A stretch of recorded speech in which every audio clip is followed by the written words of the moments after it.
الحمد للہ رب العالمین والصلاة والسلام علی نبینا محمد وعلی آلہ وصحبہ اجمعین اما بعد۔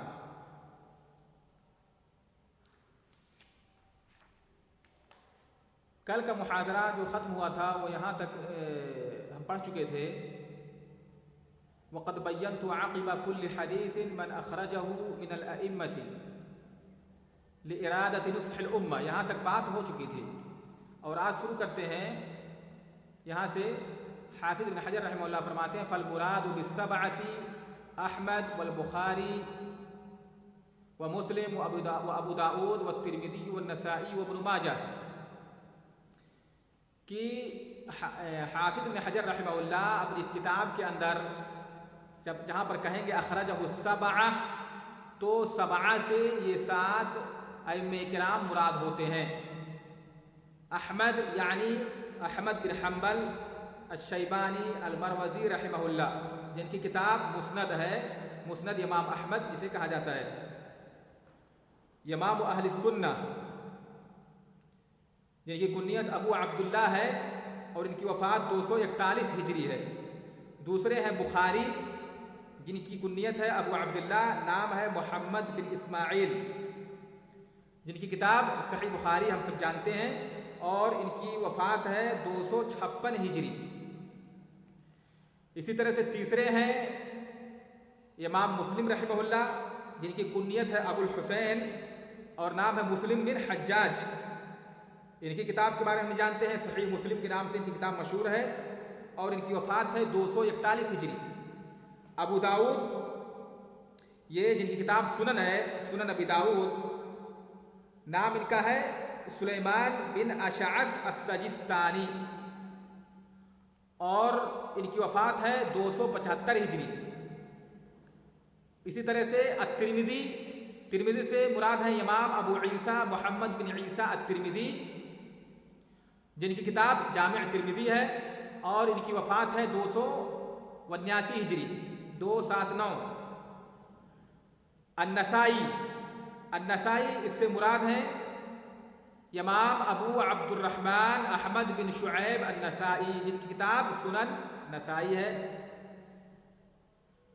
اور ان کی وفات ہے 303 ہجری۔ ابن ماجہ، یہ ہیں امام ابو عبداللہ محمد بن یزید القزوینی، ان کو قزوینی کہا جاتا ہے،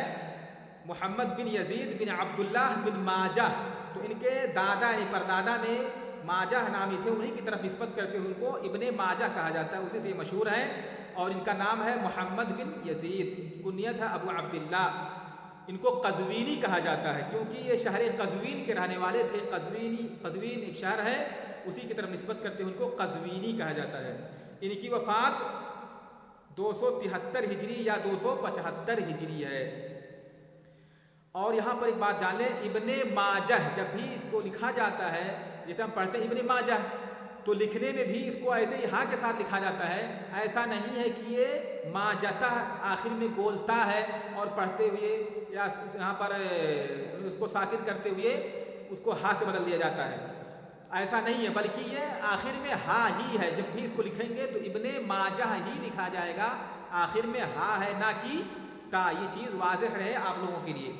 تو ابن حجر رحمہ اللہ اپنی اس کتاب میں جہاں کہیں گے اخرجہ السبعہ، اس حدیث کی تخریج یا اس حدیث کو روایت کیا ہے اپنی کتاب میں احمد نے، بخاری نے، مسلم نے، ابو داؤد، ترمذی، نسائی، ابن ماجہ، تو 7 سے یہ 7 ائمہ کرام مراد ہوتے ہیں۔ یہ اختصار کے پیش نظر ابن حجر رحمہ اللہ نے ایسا کیا ہے، کیونکہ اگر یہ کہیں کہ اخرجہ احمد والبخاری ومسلم وابو داؤد والترمذی والنسائی وابن ماجہ، تو اس طرح سے کتاب کافی لمبی ہو جائے گی، اور انہوں نے اس کتاب کو مختصر رکھا ہے، اختصار سے کام لیا اس میں، لہذا ابن حجر رحمہ اللہ نے یہ اختصار یہاں پر اصطلاح اپناتے ہوئے 7 جب کہیں گے یا 7 جب لکھیں گے تو اس سے مراد یہ 7 ائمہ کرام ہوتے ہیں۔ اب اسی طرح سے آگے سمجھتے ہیں وبالستہ، یعنی جب کہیں گے اخرجہ الستہ تو اس سے کون لوگ من عدا احمد، جو پہلے 7 لوگوں کا ذکر ہو چکا ہے، تو 6 سے مراد وہ لوگ ہیں جو احمد کے علاوہ ہیں۔ تو احمد کے علاوہ کون کون ہیں؟ بخاری، مسلم، ابو داؤد، ترمذی، نسائی، ابن ماجہ۔ وبالخمسہ، یعنی والمراد بالخمسہ، خمسہ سے مراد یعنی 5 سے مراد کون کون ائمہ ہے؟ من عدا بخاری و مسلمن، من عدا البخاری و مسلمن، بخاری اور مسلم کے علاوہ جو ائمہ ہیں، تو بخاری مسلم کے علاوہ ابو داؤد، ترمذی، نسائی، ابن ماجہ اور احمد ہے، یعنی یہ 5 مراد ہوں گے۔ جہاں پر کہیں گے کہ اس حدیث کی تخریج، اس حدیث کو روایت کیا ہے خمسہ نے، تو اس سے یعنی پتہ چل گیا ہمیں کیا معلوم ہوگا، یعنی ہم یہ کہیں گے کہ اس کو روایت کیا ابو داؤد، ترمذی، نسائی، ابن ماجہ اور امام احمد نے۔ وقد اقول، اور کہتے ہیں اور کبھی کبھی میں کہتا ہوں، الاربعۃ و احمد، یعنی خمسہ کی جگہ پر، کبھی ابن حجر کہیں گے اخرجہ الخمسہ، اس کی تخریج یا اس حدیث کو روایت کیا ہے 5 ائمہ نے، یعنی کون کون؟ ابو داؤد، ترمذی، نسائی، ابن ماجہ اور احمد نے۔ اور کبھی کبھی کہیں گے اس کی جگہ پہ ایسا نہ کہہ کے، خمسہ نہ کہہ کے کہیں گے اخرجہ الاربعۃ و احمد، اس کو 4 نے روایت کیا ہے اور امام احمد نے، تب بھی بات وہی ہوئی، یعنی یہ ائمہ سنن اصحاب سنن اربعہ یعنی ابو داؤد، ترمذی، نسائی، ابن ماجہ اور احمد، وہی مراد ہوں گے۔ وبالاربعۃ، اربعہ سے مراد من عدا الثلاثۃ الاول، پہلے تینوں کے علاوہ، تو پہلے جو 7 کہا ہے، 7 لوگوں کا جو ذکر کیا، اس میں 3 کے علاوہ کون ہوں گے؟ احمد، بخاری، مسلم، یہ 3 ہو گئے پہلے کے، تو اس کے علاوہ تینوں کے علاوہ کون ہوئے؟ ابو داؤد، ترمذی، نسائی، ابن ماجہ۔ تو من عدا الثلاثۃ الاول، پہلے شروع کے 3 کے علاوہ جو ائمہ ہیں وہ مراد ہوں گے 4 سے، تو 4 سے مراد ابو داؤد، ترمذی، نسائی، ابن ماجہ ہوئے۔ وبالثلاثہ، اور ثلاثہ سے مراد جب کہیں گے اخرجہ الثلاثہ، تو 3 سے مراد کون ائمہ ہوں گے؟ من عداہم والاخیرہ، کہ جو ان تینوں کے علاوہ ہیں، ان تینوں کے علاوہ اور آخر کے علاوہ، تو ان تینوں کے شروع کے 3 احمد، بخاری و مسلم، شروع کے 3 ہو گئے، ان کو چھوڑ کر کے، اور آخر کو چھوڑ کر کے یعنی ابن ماجہ کو چھوڑ کر کے بچے کون؟ ابو داؤد، ترمذی، نسائی۔ تو مراد یعنی ثلاثہ سے مراد کون ہوں گے؟ ابو داؤد، ترمذی، نسائی، کیونکہ ابن حجر کہتے ہیں کہ ثلاثہ سے مراد من عداہم والاخیر، یعنی شروع کے 3 کو چھوڑ کر کے اور آخر کو چھوڑ کر کے، تو بچتے ہیں ابو داؤد، ترمذی، نسائی۔ وبالمتفق علیہ، اور متفق علیہ سے کون مراد ہوں گے؟ تو متفق علیہ سے مراد البخاری و مسلم، متفق علیہ سے بخاری اور مسلم مراد ہوتے ہیں، یعنی جس حدیث کے بارے میں کہیں گے یعنی متفق علیہ کی حدیث متفق علیہ ہے، تو اس سے مراد بخاری اور مسلم ہوں گے۔ اور متفق علیہ سے مراد ان کے نزدیک جس کی یعنی روایت پر بخاری و مسلم کا اتفاق ہو ایک ہی صحابی سے روایت کرنے میں، یعنی دونوں نے بخاری و مسلم نے اس حدیث کو ایک ہی صحابی سے روایت کرنے پر دونوں متفق ہیں کہ امام بخاری نے جس صحابی سے روایت کیا ہے اسی صحابی سے امام مسلم رحمہ اللہ نے بھی روایت کیا، اسی طریق سے، اسی صحابی کے طریق سے، تو اس کو کہیں گے متفق علیہ، یعنی جس حدیث کے صحت پر بخاری و مسلم کا اتفاق ہے، تو متفق علیہ کہیں گے تو اس سے مراد بخاری و مسلم ہوں گے۔ اس کے بعد کہتے ہیں وقد لا اذکر معہما غیرہما، اور کبھی کبھی میں ان دونوں کے ساتھ ان دونوں کے علاوہ کو ذکر نہیں کرتا ہوں، یعنی حدیث کی تخریج میں جب حافظ ابن حجر کہتے ہیں کہ اس حدیث کی تخریج 5 نے روایت کیا ہے، 4 نے روایت کیا ہے، اس وقت جب کبھی کبھی بخاری مسلم کا ذکر کرتے ہیں، یعنی کہتے ہیں متفق علیہ، یہ حدیث متفق علیہ ہے، یعنی بخاری مسلم نے روایت کیا ہے، تو اسی پر اکتفا کرتے ہیں اور کسی امام کا نام ذکر نہیں کرتے، گرچہ وہ حدیث مسند احمد میں ہو یا سنن ابی داؤد میں ہو، ترمذی میں ہو، بخاری مسلم کے علاوہ میں بھی ہو، پھر بھی انہی دونوں کتابوں پر اکتفا کرتے ہیں، انہی دونوں کتابوں کی ذکر پر اکتفا کرتے ہیں، یعنی بخاری مسلم ہی پر اکتفا کرتے ہیں، اس کے ساتھ ابو داؤد، ترمذی وغیرہ کا ذکر نہیں کرتے ہیں۔ اس کی وجہ کیا ہے؟ کیونکہ بخاری مسلم کی طرف اس حدیث کی نسبت کرنا ہی کافی ہے، گویا کہ یہ بخاری مسلم میں جب وہ حدیث آ گئی تو پھر ہم بلا چوچرا اس حدیث پر اعتماد کرتے ہیں، پھر ہمیں مزید یہ دیکھنے کی ضرورت نہیں کہ آیا یہ حدیث کسی اور کتاب میں ہے، تحقیق کریں اس کی سند ثابت ہے کہ نہیں، اس کی دیکھنے کی ضرورت نہیں ہے۔ اس لیے ابن حجر رحمہ اللہ جہاں پر بخاری مسلم کا ذکر ہوتا ہے وہاں پر کسی اور امام کا ذکر نہیں کرتے، اور کبھی کبھی ایسا کرتے ہیں، یعنی ہمیشہ ایسا نہیں کرتے ہیں، کبھی کبھی کرتے ہیں۔ اسی کو کہا وقد لا اذکر، کبھی کبھی میں بخاری مسلم کے ساتھ کسی اور امام کا ذکر نہیں کرتا ہوں، یعنی انہی پر اکتفا کرتا ہوں۔ وما عدا ذلك فهو مبین، اور جو اس کے علاوہ اسماء آئیں گے یا اس کے علاوہ جو حدیثیں ہوں گی تو اس کو فہو مبین، تو اسے واضح کر دیا گیا۔ مبین کے معنی جسے بیان کر دیا گیا ہو، واضح کر دیا گیا ہو۔ اس کا مطلب یہ ہے کہ 7 کا جو ذکر کیا ہے ابن حجر رحمہ اللہ نے، بخاری، مسلم، ابو داؤد، ترمذی، نسائی، ابن ماجہ، یہ 7 ائمہ ہیں۔ ان کے علاوہ اگر کسی امام نے اس حدیث کی تخریج کی ہے تو اس کے لیے اصطلاح نہیں، اختصار نہیں ذکر کیا ہے، اختصار سے اسے ذکر نہیں کیا، یا اس کے لیے کوئی خاص اصطلاح نہیں ہے، بلکہ ان کو نام کے ساتھ انہوں نے واضح کر دیا ہے، یعنی نام کے ساتھ اس کے لیے رمز، کوڈ یا اختصار نہیں استعمال کیا ہے، بلکہ اس کو وہاں پر اس محدث یا امام کا نام ہی ذکر کر دیا۔ مثلا اگر وہ حدیث موطا کے اندر ہے تو کہیں گے اخرجہ الامام مالک، اخرجہ ابن حبان، یا رواہ الطبرانی،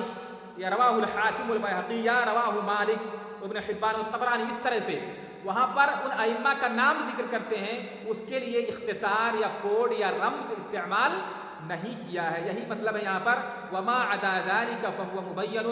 ان 7 ائمہ کے علاوہ اگر کسی اور امام کے یہاں وہ حدیث ہے تو ابن حجر رحمہ اللہ ان کا نام ذکر کرتے ہیں، اسے واضح کر دیا گیا ہے، واضح بیان کر دیا گیا، یعنی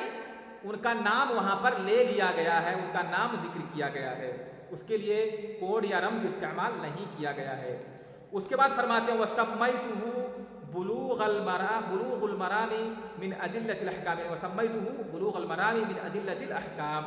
یعنی میں نے اس کتاب کا نام بلوغ المرام من ادلۃ الاحکام رکھا ہے۔ بلوغ کے معنی بلغہ سے ماخوذ، بلغ المکان بلوغا، یعنی کسی جگہ پہنچنا، ٹھیک ہے، اور مرام کے معنی ہوتے ہیں مطلب، مقصود۔ مرام معنی مقصد، مطلوب، مقصود کو کہا جاتا ہے مرام۔ تو یہاں پر مصدر کی اضافت اس کے فاعل کی طرف ہے، مصدر کی اضافت، یا تو مصدر کی اضافت فاعل کی طرف ہو گیا، معنی کیا ہوگا اصولی الی مطلوبی من ادلۃ الاحکام،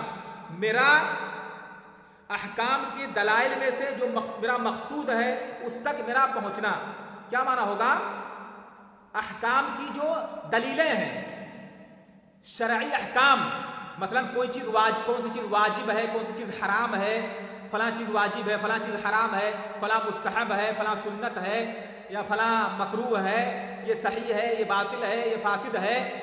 یہ جو احکام ہیں ان احکام کی بہت ساری دلیلیں ہیں، حدیثی دلیلیں، حدیث کے طور پر بہت سی دلیلیں ہیں، ان دلائل میں سے جو میرا مقصد ہے، جو میرا مقصود ہے، جو میرا مطلوب ہے، ان دلیلوں تک میرا پہنچنا، یہ معنی ہوگا کتاب کا بلوغ المرام من ادلۃ الاحکام، احکام کے دلائل میں سے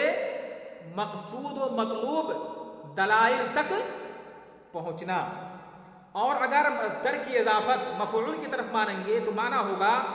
بلوغ الطالب مطلوبہ من ادلۃ الاحکام۔ کتاب کا معنی کیا ہو جائے گا؟ بلوغ الطالب مطلوبہ من ادلۃ الاحکام، احکام کی جو دلیلیں ہیں ان دلائل میں سے مطلوب، طالب علم کا جو مقصود اور مطلوب ہے ان مطلوبہ دلائل تک طالب علم کا پہنچنا۔ احکام کی دلائل میں سے مطلوبہ، طالب علم کی مطلوبہ دلائل تک پہنچنا۔ سمجھ گئے کتاب کا معنی؟ بلوغ المرام من ادلۃ الاحکام، مقصد کو پہنچنا، بلوغ المرام مقصد کو پہنچنا۔ کون سا مقصد؟ احکام کی دلائل میں سے جو مطلوب اور مقصود ہے طالب علم کا یا طالب حدیث کا، ان مطلوبہ دلائل تک پہنچنا۔ یعنی کتاب سے بتانا چاہتے ہیں کہ ہم اس کتاب کو پڑھ کر کے احکام کی جو حدیثی دلیلیں ہیں ان میں سے بنیادی دلائل، بنیادی مطلوبہ دلائل تک ہم پہنچ سکتے ہیں، اس کی معرفت تک، اس کی معرفت حاصل کر سکتے ہیں، اس کو ہم جان سکتے ہیں اس کتاب کو پڑھ کر کے۔ احکام کی، شرعی احکام کی جو بنیادی مقصود دلیلیں ہیں، بنیادی اور مطلوبہ دلیلیں ہیں، ان بنیادی مطلوبہ دلائل تک اس کتاب کو پڑھ کر کے ہم پہنچ سکتے ہیں، پہنچیں گے۔ یہ کتاب کا معنی ہوا۔ واللہ اسأل واللہ اسأل الا يجعل ما علمنا یا ما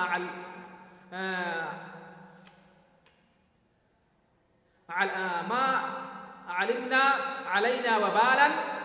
وان يرزقنا العمل بما يرضيه سبحانہ وتعالی۔ اس کے بعد ابن حجر رحمہ اللہ اس مقدمے کو لکھنے کے بعد اللہ تعالیٰ سے دعا کرتے ہیں واللہ اسأل، کہ اللہ ہی سے،